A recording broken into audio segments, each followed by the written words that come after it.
Sa paglipas ng gabi, tanging kwento lamang nila Pio Carpio ang dininig ng anak at asawa ni Gonzalo. Maging ang mga ito ay namangha nang marinig nila ang napakatalinhagang paglalakbay nila Gonzalo. Sa paglalim ng gabi, naging maayos naman ang lahat sa kanilang pamamahay. Hanggang sa ilang minuto lamang ang lumipas, laking gulat na lamang ni Gonzalo nang maramdaman niyang naroon sa labas ng kanilang pamamahay sina Sulay at Mirno. Mirno? Sulay? Gulat na wika ni Gonzalo. Nang marinig ni Pio Carpio ang sinabi ng kanyang pamangkin, agad din naman itong pinakiramdaman ang buong paligid. Nang maramdaman niyang naroon ang dalawang kaibigan si Gonzalo, nagwika ito ng, Iho, tunguhin mo na ang mga kaibigan mo. Maaaring labis-labis din ang pangungulila ng mga yan sa'yo, kung kaya't wag mo nang patagalin ang kanilang paghihintay. Sige ho, Tio Carpio. Pupuntahan ko muna sila Sulay. Nog, Suplito, maiwan ko na muna kayo rito. Kasabay ng pagwika nito ay ang pagtayo nito sa kanyang kinauupuan. Agaran din itong tinungo ang kanilang bakuran kung saan naroon sila Sulay at Mirno. Ilang minuto pa ang lumipas, muling nasilaya ni Gonzalo ang dalawa sa kanyang kaibigan. Sa pagsipat dito ni Gonzalo, hindi niya maiwasang manlumo sa itsura ng dalawang pinagkakatiwalaan niya. Sulay! Mirno! Anong nangyari sa inyo? Gulat na tanong dito ni Gonzalo habang naglalakad papalapit sa mga ito. Ilang minuto pa ang lumipas, tuluyan na ngang nakalapit si Gonzalo at walang pagdadalawang isip na niyakap nito ang dalawa niyang kaibigan. Ginoong Gonzalo, masaya kami sa inyong pagbabalik. Ilang linggo din kaming nagtiis upang ibalik ang ating baryong sinakop ng ibang angkan. Patawad, Ginoo, dahil hindi namin nagawang ipagtanggol ang ibinilin mo sa aming responsibilidad sa baryo. Wika ni Sulay. Habang nagsasalita noon si Sulay, panay lang naman ang pag-iyak ni Mirno at ni Gonzalo. Nang marinig ito ni Gonzalo, agaran din naman niyang binawi ang kanyang dalawang braso sa pagkakayakap sa mga ito. Inalis nito ang luha sa kanyang mga mata at napalitan ng galit ang pangungulila nito sa kanyang mga kaibigan. Bakit, Sulay? Ano nangyari sa ating baryo? Nanggigigil na tanong ni Gonzalo. Ang angka ni Sin Simon ang sumalakay sa ating baryo, Pinuno. Hindi namin nagawang pigilan ng mga ito dahil sa napakarami ng kanilang bilang. Maliban pa dyan, kaya nilang pasunurin ang mga aswang na mabababa ang uri, kagaya ng ating mga kababaihan. Wala kaming nagawa noon, Pinuno, kung hindi ang tumakbo at magtago sa iba't ibang lugar na parabang mga daga na hinahabol ng mga pusa. Pagod na kami, Pinuno. Akala nga namin, ngayong gabi na ang katapusan ng aming buhay. Pero labis kaming nabigyan ng pag-asa nang maamoy namin ang iyong presensya. Paliwanag naman ni Sulay. Matapos nitong makapagpaliwanag, inimbitahan muna ni Gonzalo ang kanyang mga kaibigan sa loob ng kanilang bakuran. Pinaupo niya ito at kinuhanan ng pagkain upang kahit papaano'y magkaroon ng laman ang kani-kanilang mga tiyan. Sa paglipas ng minuto, laking gulat na lamang ni Gonzalo nang makasipat siya ng grupo ng mga kalalakihan na papalapit sa kanilang pamamahay. Nang papalapit na ito sa kanila, agaran din naman ang paglabas ni Pio Carpio sa tahanan ni Gonzalo. Dahil sa paglabas noon ni Pio Carpio, biglang napatigil ang mga kalalakihang papalapit sa kanilang kinaroroonan. Nang sipatin ito ni Gonzalo, doon niya nasilayan ang kakaibang presensya ng mga ito at karga-kargang gamit. Ginoong Gonzalo, mga miyembro ho yan ng angka ni Sin Simon. Mga aswang na kalahating mambabarang at mangkukulam. Dagdag pa ni Mirno. Sa paglabas noon ni Pio Carpio, hindi napigilan nila Mirnong mapasubasob ang kanilang mga muka sa kanilang pwesto. Halos humalik na ito noon sa lupa, gawa ng hindi nila kayang malabanan ang kakaibang presensya ng tiyuhin ni Gonzalo. Kasabay ng pagwika ni Sulay ng mga katagang yon, ay ang dahan-dahang paglakad ni Gonzalo papalapit sa angka ni Sin Simon. Nang makalapit na siya dito ay nagwika ito ng, Ano bang kailangan niyo sa mga kaibigan ko? Siguraduhin niyong magugustuhan ko ang pakay niyo sa dalawang ito. Dahil kung hindi, ililibing ko kayo sa lupang kinatatayuan ninyo. galit na wika ni Gonzalo. Ililibing? At ano naman ang magagawa mong gabunan sa aming pangkat? Baka hindi mo alam. Kami ang mga aswang na namumuno sa baryo ng Tigbaw at sa mga karatig bayan nito. Hindi mo kami kilala. Kaya magdahan-dahan ka sa mga binibitawan mong salita. Dahil kapag kami ang nagalit, ililibing ka namin sa lupang kinatatayuan mo, kasama ang matandang ermitanyo at maging ang pamilya mo. Sagot naman ng isa sa mga ito. Dahil sa mga narinig ni Gonzalo, agarang nag-init ang kanyang ulo na siyang naging sanhi upang bigkasin niya ang engkantasyon ng pagpapalit anyo ng napakabilis. Kasabay ng pagkakabigkas niya dito ay ang pagdukot niya ng tabak na ipinagamit sa kanya ng diwata ng panahon. Pagtayo noon ni Gonzalo, laking gulat na lamang ng grupong yon nang masipat nilang hindi ordinaryo ang kaanyuan ni Gonzalo. Segundo lamang din ang pagitan nang biglang maglaho ito sa kanyang paningin. Pagsipat nila sa isa nilang kasama, tapyas na ang ulo nito sa lupa at nagliliyab na ang katawan nito. Nang masipat ito ng mga kalalakihan, agaran ding nagpalit ang mga ito upang sagutin ang pag-atake ni Gonzalo. Nang makapagpalit anyo na ang mga lalaki, doon nasipat ni Gonzalo ang malalobo nitong kaanyuan. Alam ni Gonzalo na hindi ordinaryo ang mga ganoong uri ng aswang. Gawa ng parte ito ng pamilya ng mga mandirigmang aswang sa ilalim ng pamamahala ng mga hanagob. Mahirap labanan ang mga ganoong uri, gawa ng bihasa ang mga ito sa pakikidigma, at nagagawa nitong patayin ang mga malalakas na uri ng nilalang sa pamamagitan ng pagtulong-tulong nila sa kokonting kalaban. Paglalarawan ni Gonzalo sa angka ni Sin Simon, meron itong malaasong pagmumuka at mahahaba ang balahibo nito sa buong katawan. Matatalas din ang mga kuko nito at meron itong malakambing na mga paa. Kulay pula ang mga mata nito at meron itong nagsisitalasang mga pangil. Dahil sa pamilyar si Gonzalo sa lahi ng aswang na kanyang kaharap, pinili niyang maging maingat sa pakikipaglaban sa mga ito. Ginamit niya ang bilis na ibinigay sa kanya ni Mapulon upang magawa niyang bawasan ang bilang ng kalaban.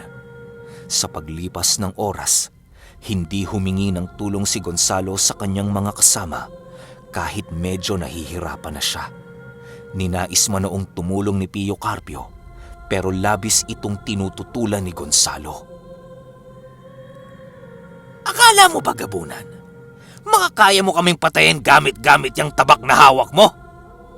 Tandaan mo, kapag napatay ka namin, malaya na kaming gawin ang kahit na ano sa inyong kinagis ng baryo. Lalasunin namin ang buong kagubatan sa lugar na yon upang hindi na magawa ng kahit na sino ang pumasok sa inyong baryo. Mambibiktima na rin kami dito sa Ulutanga at maghahasik ng lagim tuwing sumasapit ang takip silim.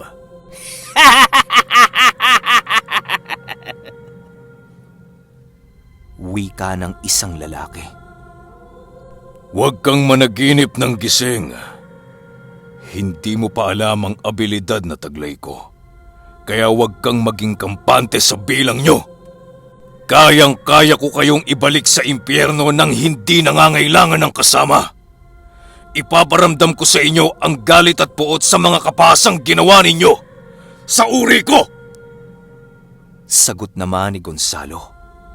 Kasabay ng pagwika nito ay ang pagdukot niya ng kanyang latigo sa kanyang bewang. Pagdukot dito ni Gonzalo ay ang pagbalik niya ng tabak sa lupa.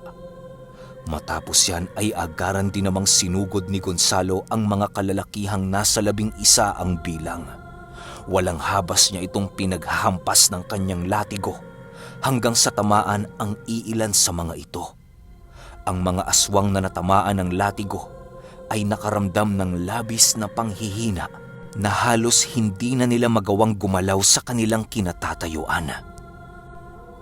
Kahit napakaliksi ng kaanyuan ng mga ito, wala pa ring panama ang mga yon sa kakayahan ni Gonzalo.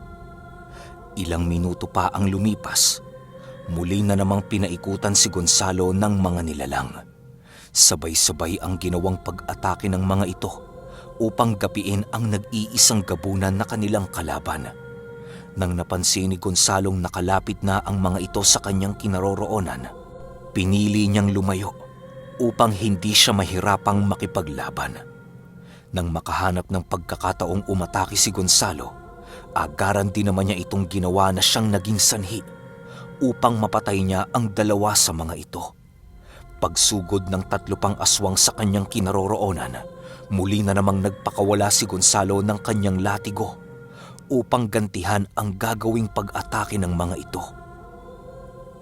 Dahil sa bilis ng mga pangyayari noon, halos hindi na nagawang masilayan nila Sulay kung ano ang mga nangyayari. Ilang minuto pa ang lumipas, biglang nagkaroon ang isang aswang ng pagkakataon upang maundaya ng kanyang matatalas na kuko ang katawan ni Gonzalo. Iho! Sa likod mo! Sigaw ni Pio Carpio nang masilayan niya ito. Pagtingin ni Gonzalo sa kanyang likuran, tinanggap na niya na hindi siya makakaiwas sa pag-ataking yon. Pero nang malapit na ang nilalang sa kanyang likuran, biglang merong kakaibang nangyari. Nang akmang papalapat na sa katawan ni Gonzalo ang matatalas nitong mga kuko, biglang lumitaw si Mapulon sa anyo ng isang anino at agaran nitong sinaksak ang nilalang ng kanyang nagliliyab na tabak hanggang sa tuluyan na itong maging abo. Kasabay ng paglitaw ni Mapulon sa paligid ay ang pagtigil ng mga aswang na lumapit kay Gonzalo. Bukod sa nasisilaw ang mga ito sa anyo ni Mapulon, ramdam na ramdam din nila ang mapangwasak nitong presensya. Nang masipat ni Gonzalo si Mapulon, maging ito ay napaatras ng bahagya sa kanyang kinaroroonan. Sila Pio Carpio at Sulay noon, gulat na gulat din sa mga kaganapang kanilang nasilayan.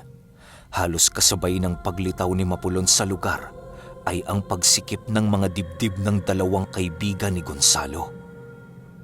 Habang nakatayo si Gonzalo sa patag na lugar, dahan-dahan itong lumapit sa mga aswang na kanyang kalaban. Habang naglalakad siya, hindi rin maiwasan ng mga aswang ang umatras. Ilang minuto pa ang lumipas, nagwika ang isa sa mga ito ng, Sino ka? Sino kayo? Bakit ka nagkaroon ng ganyang kalakas na kasanggang engkanto? Kasabay ng pagrinig ni Gonzalo ng mga katagang binitawan ng aswang, ay agaran din naman itong sumagot. Pero bigla itong naantala nang marinig niyang nagwika si Mapulon ng, labis kong kinapupuutan ang mga nilalang na mapanira ng kalikasan. Kung kailangan kong makisali sa digmaan, gagawin ko. Huwag lamang matuloy ang lahat ng inyong binabalak. Ako ang diwata ng panahon at isa ko sa nangangalaga ng kalikasan upang pakinabangan ng lahat ng uri ng nilalang. Hindi ako papayag na merong iilang masasama ang budhi na maghahari sa aming iniingatang inang kalikasan. Nang marinig ito ng mga aswang, halos hindi na nito nagawa pang sumagot sa sinabi ng diwata. Maging si Gonzalo noon, nawala rin ang kakayahang magsalita ng mapansin niyang medyo galit na yung diwata ng panahon. Ilang minuto pa ang lumipas, wala nang nagawa ang mga aswang kung hindi ang umatras sa pakikipaglaban. Alam nilang wala silang kakayahang manalo sa ganoong uri ng nilalang, gawa ng nasa ibang antas na ang kakayahan at abilidad nitong taglay. Nang tuluyan ng mawala ang mga aswang sa paligid, dahan-dahan ding naglaho si Mapulon at ang tabak nitong hawak. Si Gonzalo naman noon, tuluyan ang nakapagpalit ng anyo upang wala ng ibang makasilay pa sa kanyang kaanyuan. Sa pagbalik ni Gonzalo sa kinaroroonan ni Pio Carpio, napakaraming tanong nito tungkol sa paglitaw ng diwata ng panahon. Pagdating nito sa kanilang bakuran, agaran din namang inilayo ni Gonzalo si Mirno. Huwag mo nang gawin yan, iho. Hayaan mong lagyan ko sila ng puder upang hindi na sila mahirapang gumalaw kapag nasasakop sila ng aking presensya. Wika ni Pio Carpio. Nang marinig ito ni Gonzalo, pinili niyang sundin na lamang ang nais nito. Matapos makapagbitaw ng usal ni Pio Carpio, agaran din namang nakaramdam sila Sulay ng kaginhawaan. Tiyo, ano ho nag-udyok kay Mapulon upang ako ay tulungan? Hindi ko talaga alam ang mga nangyayari kanina, Tiyo. Wika ni Gonzalo sa kanyang tsuhin. Aba, hindi ko alam, iho. Baka nagalit ang diwata nang marinig nitong ninanais ng mga aswang na iyong kalaban ang pagharian ng kagubatan. Kahit sinong diwatang konektado sa isang nilalang, hindi nito maaatim na makarinig ng mga masasamang binabalak laban sa kalikasan. Sagot naman ni Pio Carpio. Kung ganun hindi talaga ako nilulubayan ng diwata ng panahon? Tanong ni Gonzalo. Nako, hindi ka nalulubayan yan, iho. Babaguhin niya ng iyong abilidad, maging ang bertud na pagmamay-ari mo. Kapag nakaya mo pang tawagin ang mga armas ng diwata ng panahon, ibig sabihin niyan, hindi ka pa nito tinatalikuran. Maging panatag ka, iho, dahil alam ko, hindi ka nahahayaan ng diwata na muling makaramdam ng sakit sa pagkatalo sa labanan. Sagot naman ni Pio Carpio. Habang sila ay nag-uusap, doon nabanggit ni Gonzalo ang kanyang mga pangitain sa nakaraang digmaan.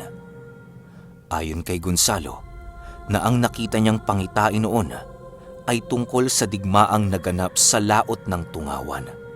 Doon niya nasilayan ang pakikipaglaban ng diwata ng panahon laban sa mga nilalang na naghahari sa karagatan. Kasama noon ni Mapulon ang diwatang nangangalaga ng araw na isa sa kanyang mga kapatid. Matikas ang pangangatawan nito at merong kakaibang presensyang bumabalot dito. Ilang minuto pa ang lumipas, nahagip na naman ng memorya ni Gonzalo ang napakalaking pugitang gumagawa ng ipo-ipo sa laot. Ginamit yon ng mga engkanto upang salubungin ang puwersa nila Mapulon sa pag-umpisa ng digmaan. Maraming engkanto ang nagbuwis ng buhay sa hanay nila Mapulon, pero kahit marami ang nag-alay ng buhay, kitang-kita ni Gonzalo ang pagkawasak ng mga engkantong naghahari sa laot. Matapos magapi ng pangkat ni Mapulon ang mga engkantong naghahari sa dagat, Pinili nilang umahon na upang makabalik sa kanilang kaharian. Sa hindi masukat na hukbong dala noon ni Mapulon, iilan lamang ang nakaligtas sa digmaan. Kaya nila nagawang makipagdigma sa mga engkanto ng dagat ay dahil sa masyado na itong nakikialam sa mga gawain ng tao.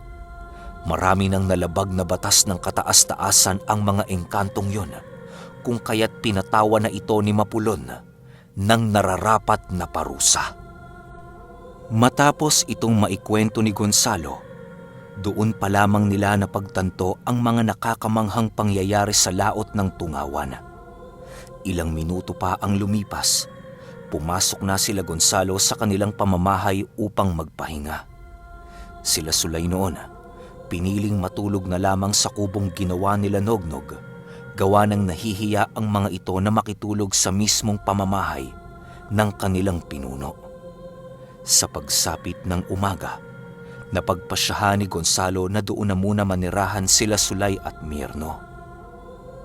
Maninirahan sila sa pamamahay ng kanilang pinuno hanggat hindi pa nito nareresolba ang mga sigalot sa kanilang baryo. Ginoong Gonzalo, magbigay ho kayo ng mga bagay na maaari naming maitulong sa inyong pamilya. Ayaw naming wala kaming gagawin sa inyong puder dahil sa labis namin itong ikakahiya. Wika ni Sulay nang papaalis na sila Gonzalo upang magtrabaho. Ganun ba? O sige, sumama kayo sa habian ng abaniko. Tulungan niyo kami doon upang kahit papaano'y hindi kayo mag-isip ng kung ano-ano. Sagot naman ni Gonzalo. Nang marinig ito nila Sulay, napangisi lang naman ito at dali-daling lumapit sa mag-ama. Habang binabagtas nila ang daan patungong habian ng abaniko, panay ang pagtanong noon nila Sulay sa kung ano ang kanilang magiging trabaho sa lugar. Sa pagpapatuloy ng kwento, ay ang muling pagbawi ni Gonzalo sa kanilang baryo. Okay, pasensya na kayo kasi medyo napapangitan ako sa rehistro ko. Gawa nga ng, di ba yung post ko kanina sa page, meron akong sakit may lagnat ako ngayon. Sana wag magtuloy-tuloy, umiinom naman ako ng gamot tsaka vitamins. Kaya ko rin mag-record, alam niyo yun. Hindi ko siya hinihiga, hindi ko siya inaarte. Kasi ayokong hindi kumikilo sa isang araw So, after nito, medyo pahinga lang konti, siguro mga 1 hour, 2 hours. Tapos sunod na kagad natin yung 49, 50, 51 para hindi na kayo mabitin. Yun lang, pasensya na kayo. Gagawin ko ngayon lahat ng meron akong energy, ubusin ko yun sa pagnanarrate. Tapos saka ako magpapahinga. Yun lang. Salamat.